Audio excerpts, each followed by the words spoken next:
Hello and welcome to Tech Bits, a podcast from Atama, transformational technology for the modern workplace.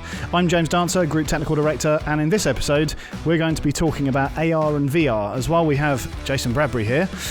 Check out our other podcast with him to see what he was actually supposed to be talking about. How can we not talk about the topic? So we don't really have a brief or a script for this, so I just wanted to kick off by mentioning, Jason, that you're doing a PhD in VR, right? Yeah, so I'm doing a PhD on my computer. I'm not doing it in VR, if that makes sense. Yeah, well, that'd be kind of cool. That would be good. Yeah, no, I'm studying. At the moment, I'm kind of looking at empathy within a VR context and in the context of design. So, the notion that within the next sort of 10 or 20 years, more design work will be done in the unphysical world. Unphysical. Than it is in reality. So, Right. And because I work as a visiting lecturer in the design department at the University of Lincoln, obviously my PhD is design focused. So, what is designing for unreality like? What are the challenges for the designer? What does it look like? How do we design empathetic environments? And how do we move? How do we communicate with each other? And so you can see there's some really interesting stuff there. I'll tell you what I saw once, which I might actually try and literally, I'm being serious, build myself as part of the PhD, because there's a practical component to the PhD that I'm doing. Mm-hmm. And I mean, PhDs don't have to be just purely academic. They have to, the main component is academic, but you can substitute part of your final PhD thesis with either a curated, if you like, an event or an exhibit, or you can build practical. I mean, obviously, you can build practical prototypes because PhDs in engineering, for example, need to have that. And I'd quite like to replicate or explore something that's so bonkers. I'm not actually sure that it actually happened. I'm wondering what this is. Go So on. no, it wasn't CS. It was called Next Fest. Okay. Next Fest. Yeah, and it was in Chicago, and it was organised by Wired magazine. At that time, to get Wired magazine, at that time I was a journalist, a tech journalist, doing stuff for various future publishing magazines about computers and gaming and stuff. Mm-hmm. And it was Wired magazine. You could only get it really from America. You had to import it. There was various news agents in London that could get it for you. So it wasn't the very popular publication and website that it is now. But they did a live event. And at this live event, effectively what I experienced was 3 or 4 paving slabs on the floor, right? Big, thick sort of pizza boxes, right? Made out of metal. Right now you're thinking, where is he? I'm about to tune you in. You're going to love it. Okay. I stood on the first one and I decided I wanted to move forward. So the paving slab under my left foot moves backwards. The paving slab in front of it moves backwards. The paving slab in front of it also comes towards me, and I now step onto the second paving slab. And basically, I walk freely, but behind me, the paving slab that's now free shoots across the floor and comes in front of me again. Okay. Wow. And the process, I've built this image up that I was able to freely walk on these robotic paving slabs. Well, this is probably 15 years ago. Okay. Wow. And drones weren't a thing then. Yeah. Well, if you add drone technology to that and their amazing ability to understand their own position relative to each other in three-dimensional space, and innovations in electric engines and batteries and power output, then you could probably make something similar now that would enable me not to sort of very slowly walk in one direction, which is what I did back then, but maybe just change direction and just walk freely. Yeah. You then add a VR helmet, which again back then didn't exist. I mean, Oculus hadn't. I'm pretty confident that the SDK1, the first Oculus that I owned, didn't exist back then, let alone the freedom of a tetherless Oculus Quest that is now a reality. Imagine putting that on your head and being able to walk in a very small space, no bigger than the table that we're sat at, and be able to run and sprint, and it'd be amazing. Yeah, that'd be really cool. I mean, there are huge social, health and safety considerations. Yeah, a little bit. But You can from have a rubber health balls, point of it'd be view as fine. well. I mean, jogging you through could the- just do jogging, through or the you could do outback or jumping, up a mountain, yeah. or I don't know about up a mountain. well, yeah, exactly. I would probably actually do exercise in that scenario. No, come on. Actually, they could Tough lift. Mudder No, or they could something. have Yeah, make it Tough difficult. Mudder in your front room. They could lift, so you could actually go up an incline. Yeah. I don't know if that's So- quite. Well, there would be a point at which you couldn't do it anymore. Well, as far as your legs would go, I mean, but then again, the AR would have to measure you up and know what you're capable of and where you're at. So on a random topic, so we're talking about combining the physical world with VR and or AR. Well, AR is kind of combining the physical world with it. But have any of you guys been to Tivoli Park in Copenhagen before? I have actually. You know what I'm going to talk about now, right? My kids, my wife and kids went in, and I actually ended up editing in a cafe nearby. But I've been to the beautiful. Do you know which old roller coaster school, I'm talking about? Yeah, the old wooden one. No. So they've got these really old. It's called the roller coaster, and the myth is that's where the name came from. So it's really, really old. The whole park apparently is where the inspiration for Disneyland came from, right?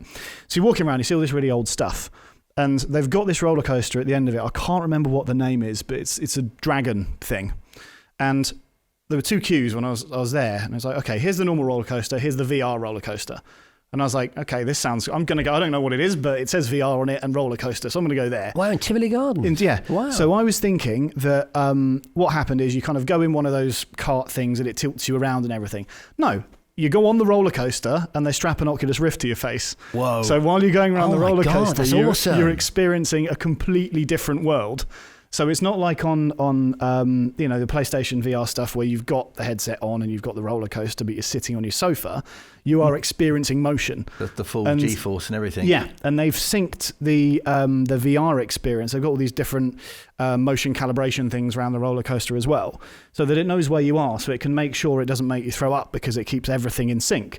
So the VR experience is you're basically being attacked by this dragon thing, but you're experiencing the motion of the roller coaster. Brilliant. And I think that's an amazing application. Well, of it. I mentioned empathy That's outrageous. at the beginning, Yeah. and that's inspired by a number of really special, meaningful VR experiences I've had. I mean, have you ever tried something called traveling while black? No. Clarify that, please. Yeah. So it's won several awards, and simply speaking, you place a helmet on. Yeah. And you're taken through a whole sort of historical narrative curve, but effectively you end up sitting on the back of a segregated bus in what I'm guessing is the 1960s. Oh, really? It actually was what I thought it was. It is. Wow, This is the okay. beauty of what they just say it like it is. Oh no! Wow. Okay. And you're sitting in a cafe that was a cafe that you were allowed to go to in the 60s. Wow. And they're interviewing people that went to that cafe, and they might be sat at the bar, and then she might be talking about how she went on a bus, and then suddenly the mirror that you're sat next to in this kind of Greasy Spoon cafe in New York. Yeah. Or it wasn't New York actually, it might have been Washington or Chicago. The mirror then changes into the window of a train.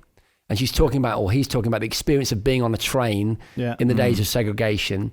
And there's a young version of himself you can see reflected in the mirror of the train. And you're like, it's just beautiful how temporally and spatially this title about a very worthy subject, a very important subject, elicits empathy by sheer virtue of of the space that it enables you to inhabit. Does that make sense? Yeah, totally. It's walking a mile in someone's shoes, looking through their eyes. It is the same thing. But the thing is, if you walked a mile in someone's shoes, you would only get that linear experience. What VR and ultimately AR, which I guess we're going to get to in a minute, enable you to do is you can go non-linear. So you can go into their shoes, and then those shoes can change, and you can drop, and you can turn around, and you're in a different location, a different time and space. I mean, this is it. So there's a quote. You'll know this quote. It's an Arthur C. Clarke quote. So if anyone watching or listening, Arthur C. Clarke is a very famous science fiction author.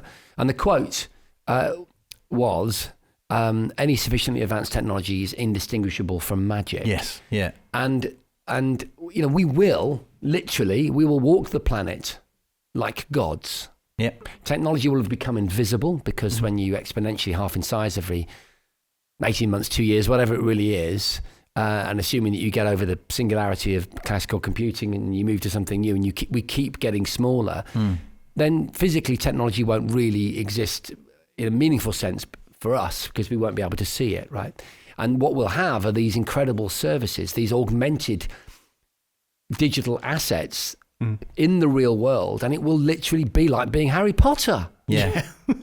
You don't see the technology involved to get whatever it is you're trying to do. It will happen because that's the way it's been conditioned to react to you. So I think that's a nice segue into talking about AR, because we've sort of spoken a bit about VR now. But just quickly, did you Google that roller coaster? I did Google the roller coaster. All I can see is Google images on I love that. that. That's amazing. I think it's fascinating. I'd totally, I want to go back there and do it. It's a reason to go, definitely. So from an AR perspective, I think there's potential applications in business as well as consumer, but in business that I just don't like. We were talking earlier before we started recording about the frustration of we're kind of nearly there, but we're not quite there yet.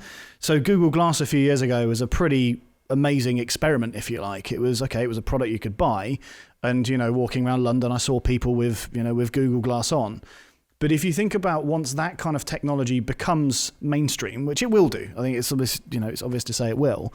The kind of applications that you can have in a business environment versus what we've got right now. We've got all these kind of wonderful devices and they do nice stuff. But I say this because I have a friend that works for a large car company. I was going to say it then, but I won't say it. A large car company, and he designs engine parts. And they've had this tech for years, you've probably seen it, where they go into a room with these sort of glasses with balls on, and they can basically draw a part that will fit in an engine. And then put it in an engine and run a simulation to see if it works, and they can kind of move around and look around like that. And that system costs them millions of pounds to put in. Well, and I recently saw the equivalent in dentistry at a big dentistry conference that I was doing a keynote at, and they had done and they did it in real time. An interior scan of someone's mouth. They then chose whatever it was, let's say dentures or whatever it was that they were going to put into the mouth, implants, and they were able to hold up an iPad and show that implant inside the person's mouth. That's just amazing. And in real time.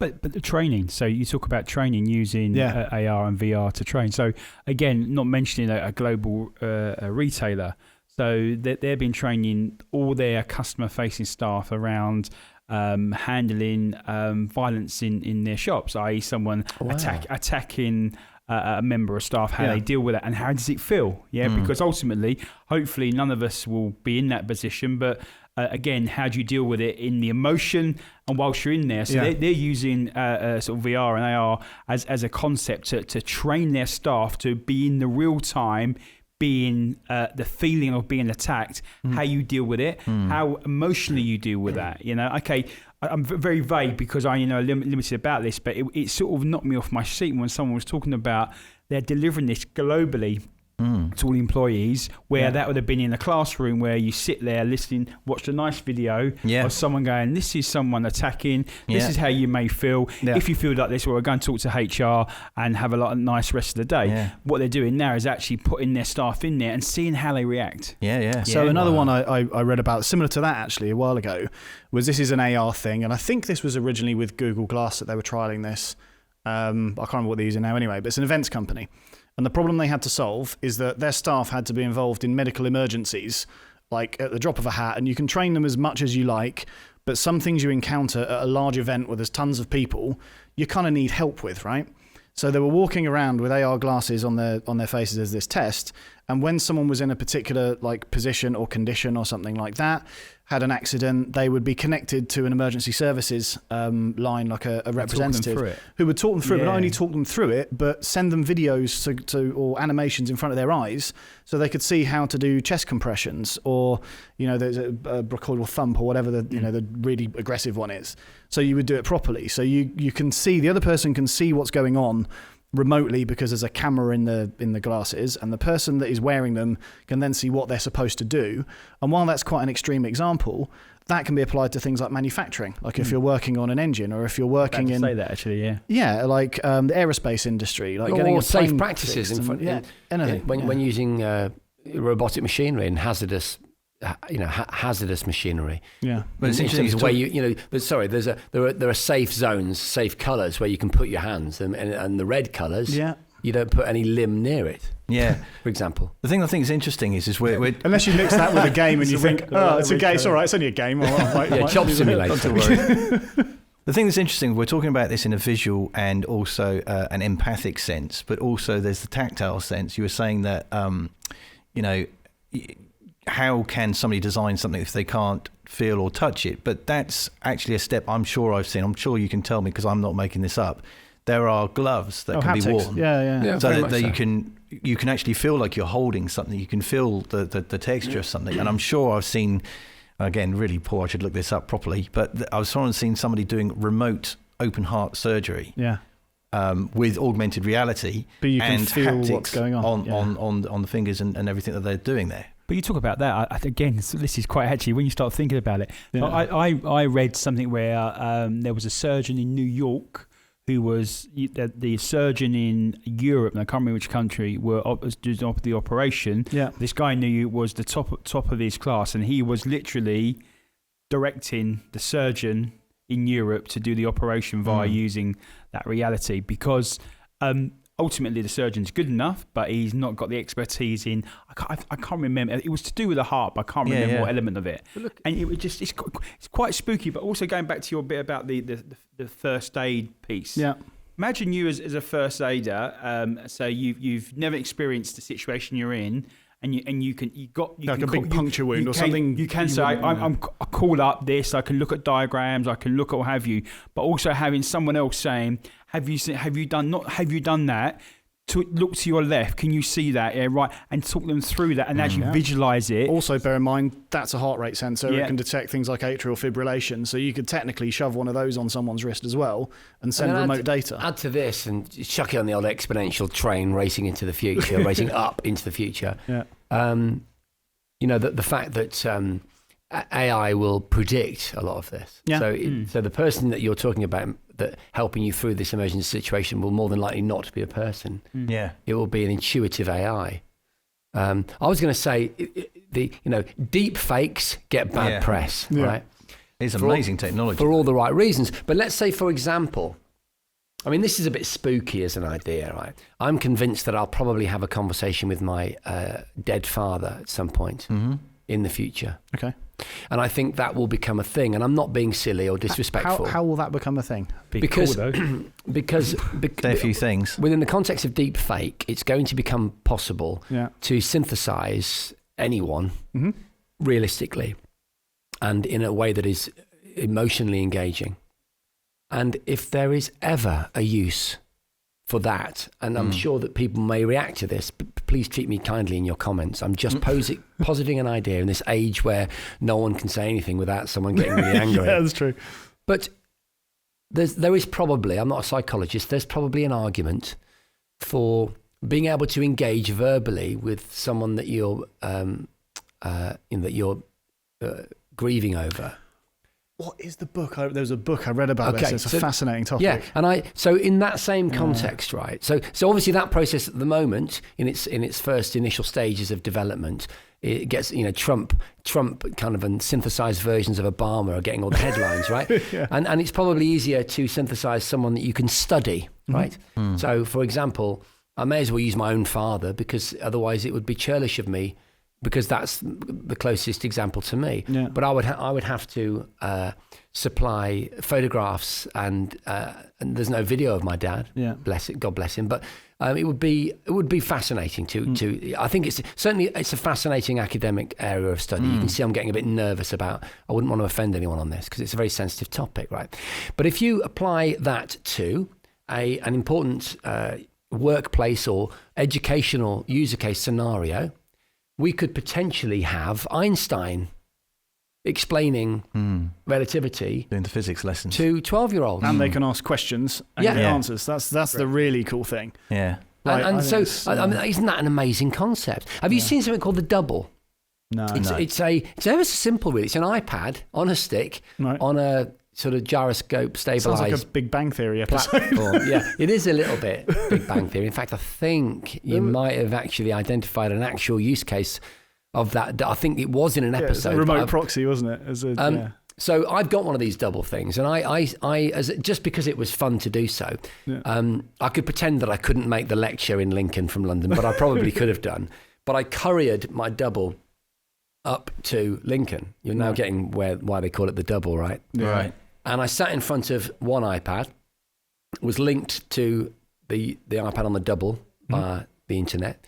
And I was able to drive it around the lecture theatre. I can remember now, it's computer science students in Lincoln. And I was raising or lowering the height of the iPad on the robot remotely, based on whether I was talking to someone on the front row or someone sort of midway up in the bleachers, whatever you call it.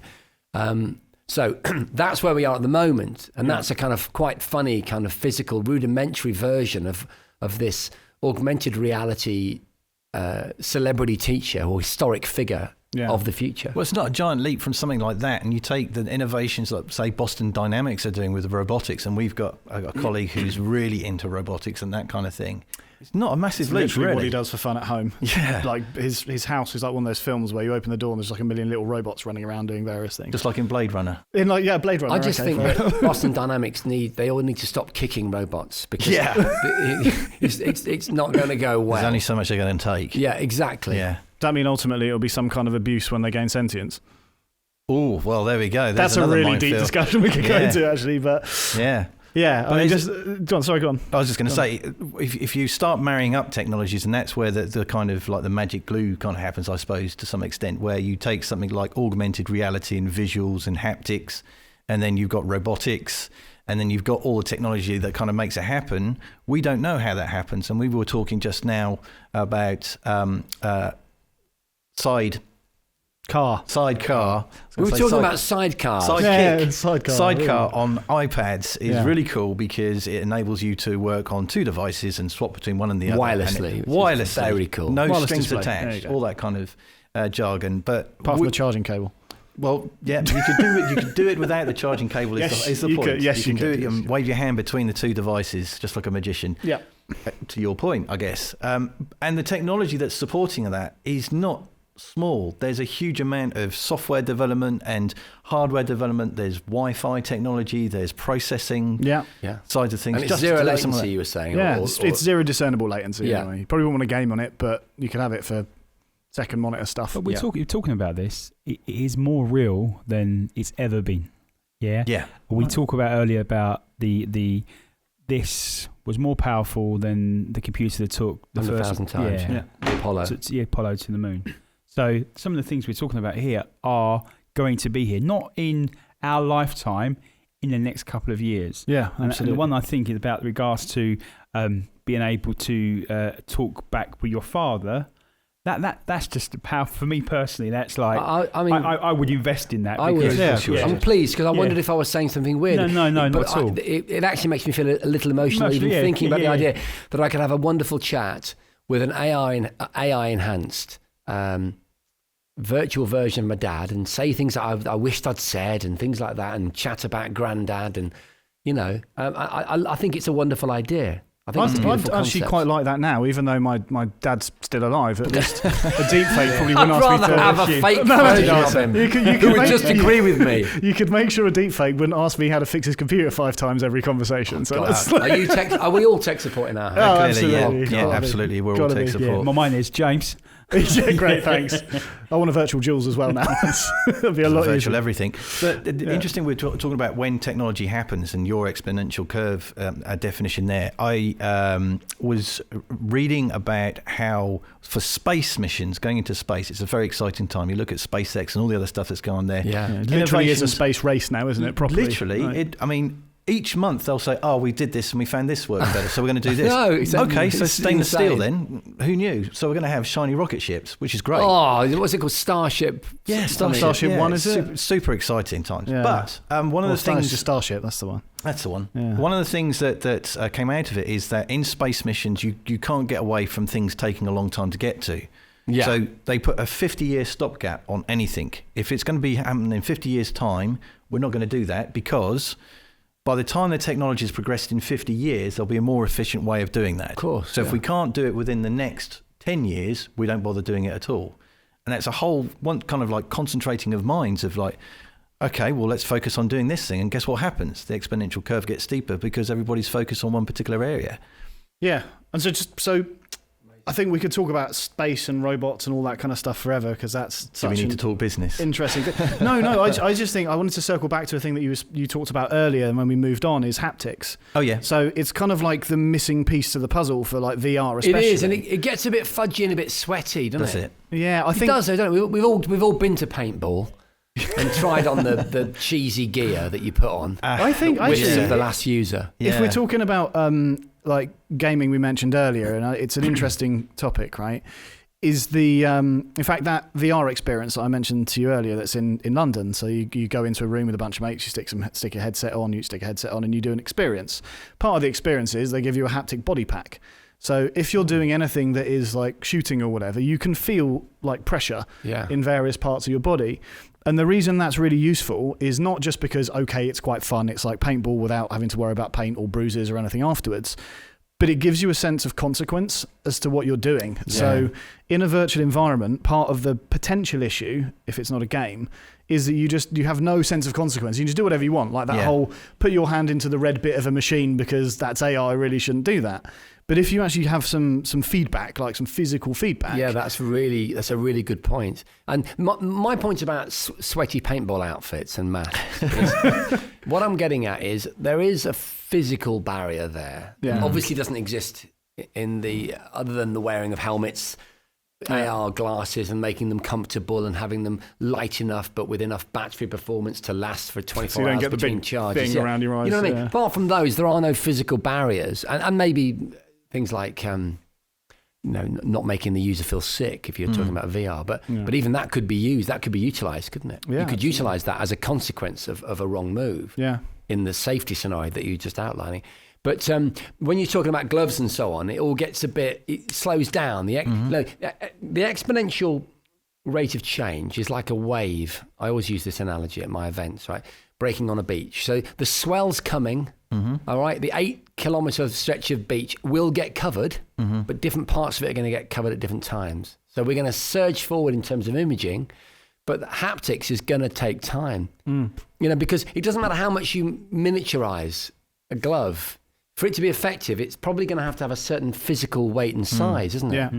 I wonder if ultimately, though, and in fact, I don't even wonder, there's no question, it will be about accessing parts of our perceptual system and stimulating senses that aren't physical but feel physical. Yeah, and I think that's with, haptic body packs is a bit different because you can feel pressure and things like, bullets in a shooting game or whatever.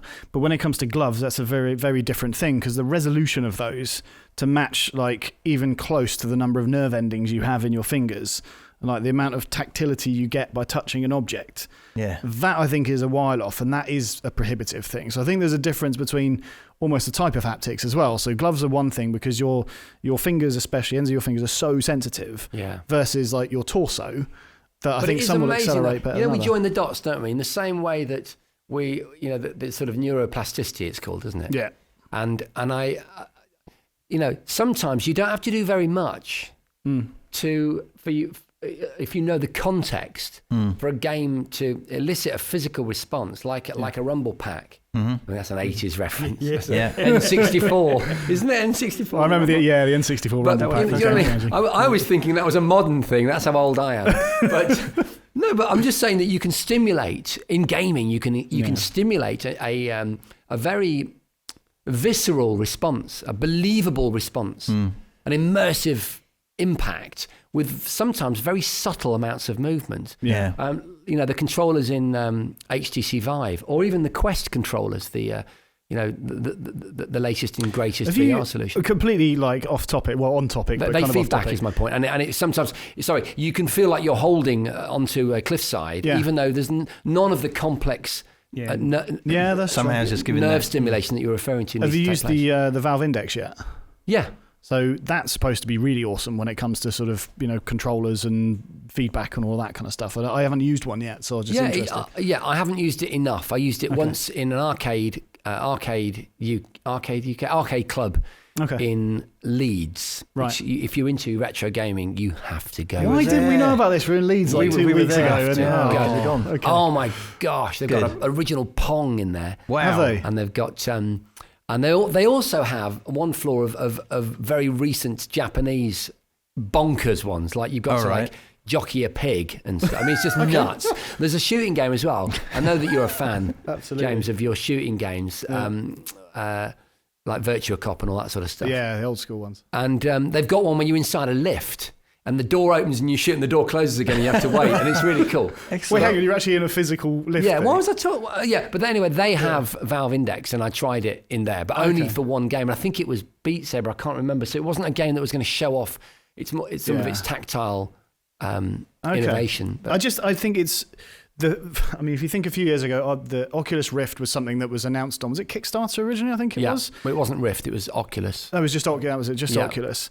And then kind of, the Facebook thing happened, but the rate of pace, oh my God, and the rate of change since then. So they come out and they say this year alone, they go, we're getting, we're going to get, you're going to be able to tether it up to your main game, your VR ready gaming PC, and turn what are, albeit very good, mobile versions of VR games and play the AAA version as you would do with a Rift, and just for the price of a sort of 50 quid cable. They then say, and hand tracking, and you're like, what? And then they've just announced, I'm pretty confident they've just announced AI, like as in you can talk to your Oculus. I need to just fact check that, but it's incredible. But this is the nature of exponential growth. This is the thing. It's real. It's getting quicker, folks. Like there was an event we did about 18 months ago, maybe a couple of years ago, and we had an HP backpack there, and that is an experience.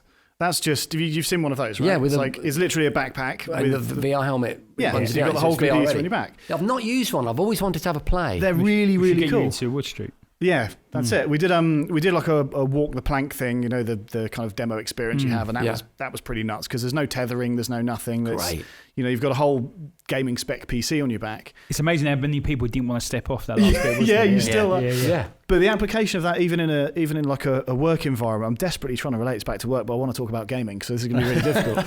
But as you've said, and we've said in one of our other podcasts, which you ought to listen to, it's ever so good. What's absolutely. it called? We haven't got a title for it yet because we literally just recorded it, but it'll be on the podcast channel. Those two worlds are not so dissimilar, and the gamification, it's a massive industry, right? Gamification of business related apps and services is now, that's it's a normal part of I think our the work experience. biggest part, if you want to sort of just slowly take it away from talking to my dead father to a more of a business analogy, I think training is the biggest thing is to experience stuff that I think the first one, the pilot, isn't it, in being able to sort of fly a plane and go into the plane, and real thing. But it's not much more from that. So what we're seeing is more and more applications coming down the line, and the way they deliver certain things around training, and how training is what making it more real, instead of sticking people in the classroom. So, I mean, it's interesting. I think we could probably have this conversation in 6 months, and the world would have moved on a hell of a lot. You know what? You're right. There'll be another VR helmet. There'll be some form of haptic feedback potentially within the next 6 months to a year that may be pertinent to this conversation. So here is my personal wish and want, and this is probably quite modest in comparison to like all the crazy stuff you could do. What I want ultimately from AR especially is to come into work, chuck on a headset, and have that as my working environment.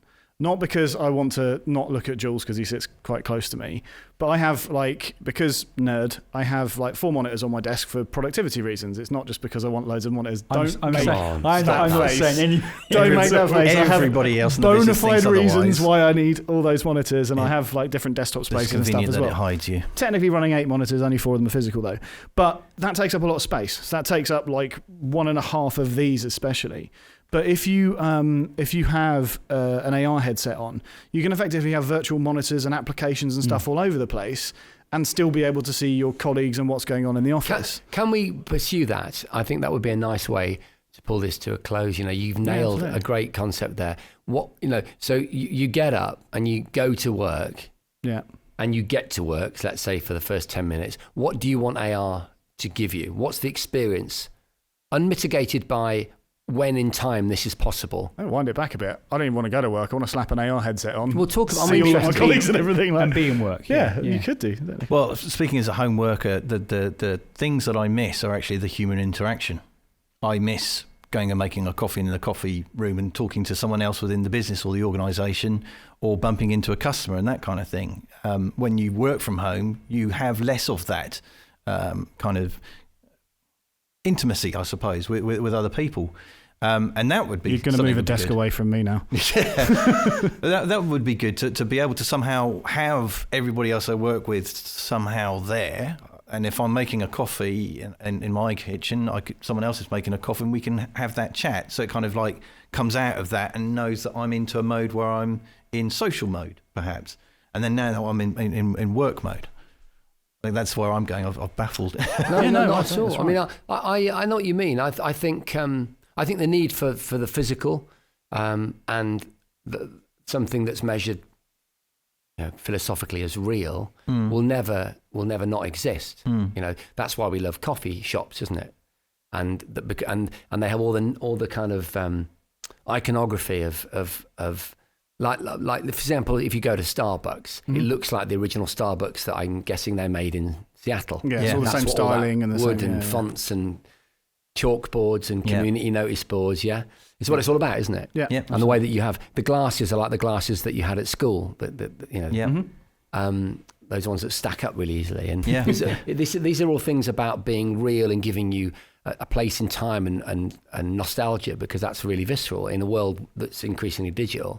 And the same could be said for the resurgence of interest in vinyl, which is, as you know, is not just a fad, it's a real thing with people making billions of dollars of profit every year off that industry. It's a real thing. And so I think as we move forward, what augmented reality is probably going to provide us, strangely enough, are those real experiences. So the idea of me talking to my dad is about me trying to recover a certain reality that I no longer have access to. And maybe when you're working, if you can't work so maybe you're going for 3 days a week, but on the other days you might want to recreate that office at home to give you a real sense of work and to delineate pleasure from work so that you're efficient and you get on with it. And you've also got a barrier between work and home life, which is quite an important thing to keep. So, on that note, I think we probably need to wrap up, because otherwise we could go for hours. Unless, Jules, you got any particular wants for AR or VR? Not at all. I'm just listening. I think it's really interesting. I think it's fascinating to see where we are. It's more fascinating to see where we could be. Yeah, absolutely. So we'll do another one of these in a couple of years and do a comparison to where we are now. So cool. That's that for this episode then. So thank you very much for listening, and thank everybody for watching who is watching. I was going to say the standard outro is, if you'd like more information about any of the topics we've covered today, get in touch with your account manager. But I'm just going to call out our website, atama.tech, atama.tech.